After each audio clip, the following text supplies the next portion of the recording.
Salut les gars, c'est Co. On se retrouve encore une fois pour une nouvelle vidéo.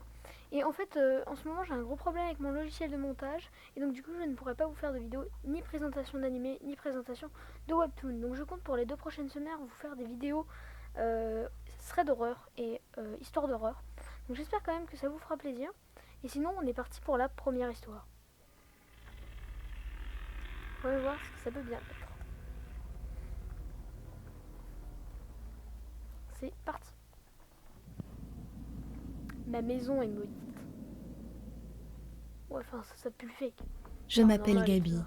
et l'histoire que je vais vous raconter aujourd'hui est une histoire vraie qui m'est arrivée. Quand j'avais 11 ans, ma famille et moi avons emménagé dans une nouvelle maison située dans une minuscule ville. Cette nouvelle maison était située Ouais. dans le point le plus haut, qui se trouvait lui-même aux limites de la ville. Lorsque nous avons acheté la maison, l'ex-propriétaire nous a expliqué que sa femme était récemment décédée des suites d'un cancer, et que Oh, la c'est maison était triste. très précieuse à ses yeux, et n'avait donc jamais voulu la vendre. Mais le propriétaire nous a dit que la maison était trop grande pour lui, et qu'il s'y sentait seul, C'est puisque triste. ses enfants étaient désormais tous adultes et étaient partis vivre dans d'autres villes. C'est triste sa Cependant, mère. au moment où mes parents et lui ont conclu l'achat, il a soudainement changé d'avis et ne voulait plus vendre la maison. Mais malheureusement pour lui, il était déjà trop tard. Le propriétaire est sorti en trombe de l'agence et furieux, nous a dit que ça resterait toujours sa maison et que nous allions le regretter. Bref, cette histoire s'est passée à une période où mon père était absent. C'était un militaire, ça arrivait donc souvent Ok. qu'il s'absente longtemps. Ma Ok, mère, non mon mais grand normal. frère et moi C'est un devions militaire. rester tout seuls pendant C'est 6 peut-être plus mois cette normal. fois-ci. Pendant C'est une cette famille période, normale pour nous l'instant. avons vécu des expériences très étranges. D'accord. Parfois, on se réveillait brusquement au son d'une chèvre dans notre jardin. Ça durait toute la Une nuit. chèvre. Le lendemain de la première fois où c'est arrivé, Faut, nous faut sommes allés l'élever. parler aux voisins et nous leur avons demandé si l'un d'eux avait par hasard une chèvre. Une Mais aucun chèvre. d'entre eux n'en avait. Au début, nous avons décidé de juste ignorer le problème et attendre qu'il disparaisse. Une chèvre. Avant de Ça continuer, me tue. j'ai besoin de vous préciser quelque chose. L'architecture de notre maison était plutôt étrange. Ok. Au rez-de-chaussée, il y avait ma chambre, la chambre de mon frère, la chambre de ma future sœur, et une longue passerelle très bizarre qui menait à la cour arrière. À Bah pour l'étage, l'instant il y c'est avait la normal. Hein. cuisine, le salon et la chambre de mes parents. Pas grand Le chose de rez-de-chaussée était bizarre. techniquement au sous-sol, et l'étage était en fait le vrai rez-de-chaussée. Bref, une nuit, j'ai décidé de dormir avec ma mère. Je suis donc montée à l'étage accompagnée de mon frère. Plus tard cette nuit-là, nous avons soudainement entendu un cri perçant venant du sous-sol. On aurait dit que c'était la voix de mon père, appelant à l'aide de toutes ses forces. Il nous a tous appelés plusieurs fois. Ma mère s'est précipitée hors de la chambre et était prête à dévaler les marches, mais juste avant d'emprunter les escaliers, elle s'est brusquement stoppée. Elle s'est tournée vers nous et nous a regardés avec une expression bizarre sur le visage.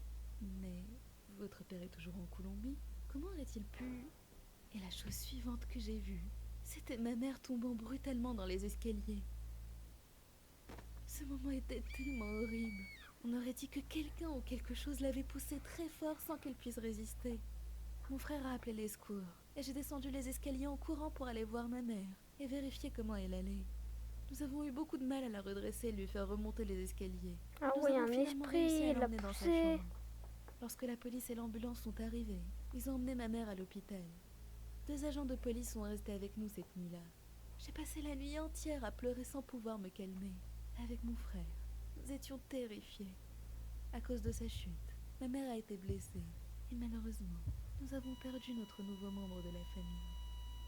Mais il y avait autre chose. Quelque chose de terrifiant. Les médecins ont trouvé une grande trace de main dans le dos de ma mère. Ah, Comme quelle s'il avait horreur, été poussé putain. par quelqu'un. Il y a un putain Une d'esprit qui enquête l'a a dû être poussé là, ouverte. voilà. Mais l'affaire est toujours en cours parce que personne n'a été retrouvé dans notre maison Ah non, en mais dehors c'est de nos délire. proches. Nous C'est avons délire tous là beaucoup où il y souffert a et le vécu des moments paranormal, où il y très a un truc difficiles qui cette pousse année-là. là. Surtout ma Dans mère. les escaliers. Elle a lentement glissé vers une dépression. Ah non, la Lorsqu'elle s'est pauvre. sentie un peu mieux les mois suivants, nous avons aussitôt déménagé. Ah bah moi Mais direct. pendant Et la moi, période où nous sommes restés là-bas, d'autres moi je choses serais pas resté inexplicables se là-bas. Moi je sont me rappellerais produites, direct juste même après si qu'elle moins se soit fait graves que la bouffer. chute. Pousser. Des traces de Je pas serais partie, j'aurais d'appartement à couru vite. personne, des vases cassés et des choses comme ça. Mais casse-toi. Mes parents ont mis la maison en vente lorsque nous Putain, sommes les gens ils sont partis, bêtes un mais peu personne là. n'a voulu l'acheter. Toujours vouloir Une chose est rester là. sûre, j'espère qu'on ne Barrez-vous remettra quoi. plus jamais les pieds dans cette horrible maison. Je pense vraiment qu'elle est maudite. Ils sont bizarres. Pourquoi les gens... Oh putain, non, pas les clowns. Arrêtez avec ça, là, pas clown. Cette histoire est arrivée à Anthony en juillet 2016. Il y Oh avait eu le putain, les scandale du clowns clown là. aux États-Unis. Et c'était un Quelle sacré merde. remue-ménage. Oh non, Des gens se déguisaient en clown pour suivre des passants et leur faire peur. Et parfois, il faisait même pire. Anthony et son ami Miguel sont allés un soir chez leur autre ami, qui s'appelait Milo, pour y passer la nuit. Ils sont arrivés chez lui vers 3 heures de l'après-midi. Ils ont passé un moment à regarder plusieurs films d'affilée et grignoter tout ce qui leur tombait sous la main. Truc La normal. maison de Milo était juste à côté d'un parc. Et généralement, Pour l'instant, Miguel et Anthony c'est rentraient normal. chez Hein. eux Ils très ont tard et une vie étaient normale. obligés de traverser ce parc dans le noir. Jusqu'à la Après avoir paf. regardé des films toute la journée, ils ont fini par s'ennuyer. Surtout Ils que ont dans donc cette décidé histoire, d'aller dans le c'est un parc pour one se shot promener quoi. et prendre l'air. Lorsqu'ils y sont arrivés, il était très exactement 2h36 du matin. Au début, ils se sont juste baladés dans les environs, parlant des filles de leur école et d'autres sujets d'adolescents. Après avoir tourné dans un coin qui menait aux toilettes du parc, ils l'ont vu. À quelques Ah mètres non, d'eux, arrêtez. il y avait un Ah. homme dans un costume de clown noir et blanc, sans aucun masque, qui se tenait près des balançoires. Il les regardait fixement, sa tête légèrement penchée en avant. Oh. Anthony a fait remarquer que l'homme n'avait aucun masque et qu'il pouvait clairement voir son visage. Son visage était d'ailleurs très sale, avec de longs cheveux noirs gras, et il souriait d'une manière très glauque. Arrête. Son sourire Non, était mais son tellement sourire, il est attirant horrible, qu'il mec. ressemblait même pas humain. Il est Même s'il horrible était son sourire. relativement loin d'eux, il pouvait clairement voir que l'homme les regardait fixement. Arrête, Les frérot, deux s'il te amis plaît. étaient effrayés et nerveux. Ils se sont donc mis d'accord pour retourner en courant chez Milo, puisqu'ils n'étaient pas très loin. Ils ont donc commencé à compter en chuchotant. 3, 2, 1. Oui, cours, vite, Ils vite, ont vite. commencé à Run, courir, running back, man. aussi vite que leurs jambes leur permettaient, vers la maison de Moi, je Milo. l'aurais vu, j'aurais fait. Après Au revoir. ils sont arrivés dans la rue où se On trouvait serait la parti maison de loin, leur ami, vite. et ont recommencé à courir pour se mettre à l'abri. Lorsqu'ils sont arrivés au niveau de la maison, Oh ils se non, sont mais. retournés pour regarder la rue derrière eux. Et à leur grande horreur, ils ont revu l'homme en costume de clown. Ah, il les Se suit. tenant à Ah, l'autre les. bout de la rue, à peine illuminé par un lampadaire. Oh, le fils. Il ne se dirigeait pas du tout vers eux. Il se tenait juste là, immobile.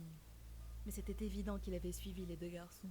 Et en l'examinant plus attentivement, ils ont pu voir qu'il tenait un long couteau de Ah cuisine qui non. semblait affûté. Range ça là, va, Ils va, ont va. désespérément frappé à la Va porte ailleurs, d'entrée, là. ont couru à l'intérieur de la maison de Milo et se sont précipités dans son salon.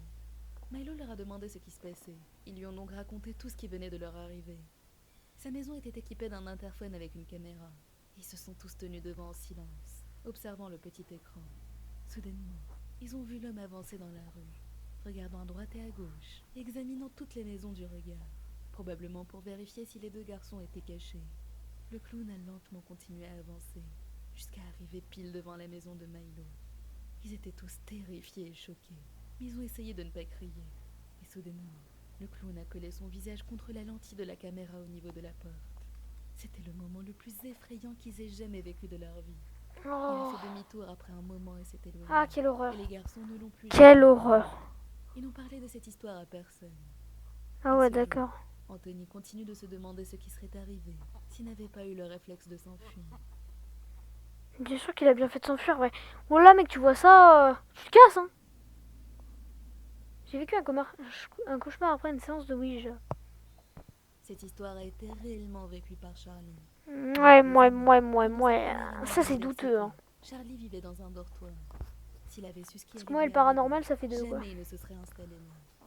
Charlie avait réussi à obtenir une bourse pour l'université grâce à sa pratique du baseball. Et tous les joueurs de son équipe vivaient dans le même dortoir. Oh, chaud le mec. Étant donné que c'était sa première année, ils l'ont mis dans la même chambre qu'un étudiant plus âgé, du nom de Dave, pour qu'il puisse lui montrer à quoi ressemblait la vie dans le campus. C'était un gros dur que personne n'embêtait. Charlie avait donc l'impression d'être entre de bonnes mains. C'était en hiver, et à ce moment-là, après avoir passé des mois dans le campus, Charlie avait bien pris ses marques et s'était confortablement installé. Un soir, il a été invité à une soirée organisée par quelques étudiants. Il en a parlé à quelques-uns de ses amis, et ils y sont allés ensemble. Lorsqu'ils sont arrivés, ça ressemblait à n'importe quelle autre soirée d'université. Des gens étaient à l'extérieur, d'autres à l'intérieur, et tout le monde s'amusait et riait. À l'intérieur, il y avait de la Normal. musique très forte, accompagnée de bruits de personnes en train de jouer à des jeux vidéo. Dans une autre pièce à l'étage, d'autres personnes étaient en train de jouer, mais ça ressemblait à un jeu de société. Après avoir fait le tour des activités au rez-de-chaussée, Charlie est monté à l'étage pour voir pourquoi des gens joueraient à un jeu de société en pleine soirée. Lorsqu'il est arrivé devant la pièce en question, il a remarqué que c'était la pièce la plus calme de la maison, et ça l'a plutôt étonné. Il s'est avancé dans la pièce et a vu qu'il y avait 4 étudiants assis à une table en train de faire quelque chose. Charlie leur a demandé ce qu'ils faisaient, et ils ont répondu qu'ils étaient en train de s'amuser avec une planche Ouija. Il a trouvé ça plutôt intéressant et les a rejoints. mais il n'avait jamais vraiment cru à ce genre de choses. Wesh, mais jamais Les je autres rejoins avaient ce leurs truc. mains sur la planche et lui disaient qu'il y avait une fille dans la pièce. Mais Charlie avait l'impression que l'un des joueurs avait fait exprès de bouger la goutte. Il s'est donc levé. C'est à partir de ce moment-là que des événements inexplicables ont commencé à se produire dans sa vie. Lorsqu'il était dans le dortoir, il entendait des rires dans le couloir à plusieurs reprises au cours de la nuit, et ça ne venait pas de l'extérieur. Il a aussi commencé à faire des cauchemars régulièrement. Il en a parlé à Dave, mais il lui a dit que ce n'était probablement que le stress des examens qui approchaient. Ses soucis ont continué pendant environ 2 semaines. Puis, une nuit, tout a changé pour Charlie et son colocataire. C'était une nuit qui n'avait rien de particulier et qui avait commencé normalement. Charlie était profondément endormi lorsqu'il a été brusquement réveillé par les chuchotements effrayés de Dave, qui l'appelait sans s'arrêter. Charlie lui a marmonné quelque chose en retour, parce qu'il était encore à moitié endormi, et s'est redressé pour essayer de comprendre ce qui se passait. C'est à ce moment-là que Dave lui a dit quelque chose qui l'a immédiatement et brutalement réveillé. Il a dit « Charlie, je vois quelqu'un dans le coin de la pièce. » Charlie s'est tourné pour regarder de quoi il parlait. Et à sa grande horreur, il a clairement vu une silhouette de fille. Il était tellement effrayé qu'il a tout de suite sauté du lit et a crié à Dave de se lever et courir. Mais il était tellement pétrifié qu'il n'a réussi qu'à se cacher sous les couvertures en tremblant. Puis la fillette a parlé. Pourquoi vous avez aussi peur? Tout ce que je veux faire, c'est jouer avec vous. Ah, Charlie arrête lui avec a dit ça. qu'il allait partir sans lui. Il s'est enfin levé. Ils se sont tous les deux enfuis de la chambre, Dave criant à Charlie que la fille avait parlé. Après ça, ils étaient tous les deux tellement choqués et secoués qu'ils ne sont plus jamais retournés dans cette chambre. Ils ont appelé Bien la sûr que oui, police, logique. mais lorsque les agents sont venus sur place, ils n'ont trouvé aucune fille. Charlie ne savait pas si c'était la planche Ouija à la soirée qui avait déclenché tout ça, ou si ce n'était qu'une coïncidence.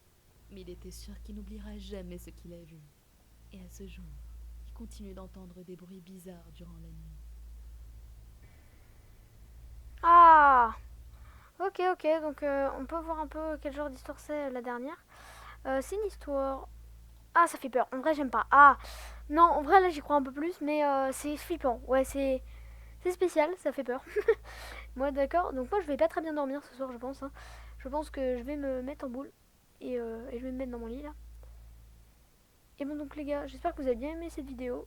C'était Echo et on se retrouve à plus pour une prochaine vidéo.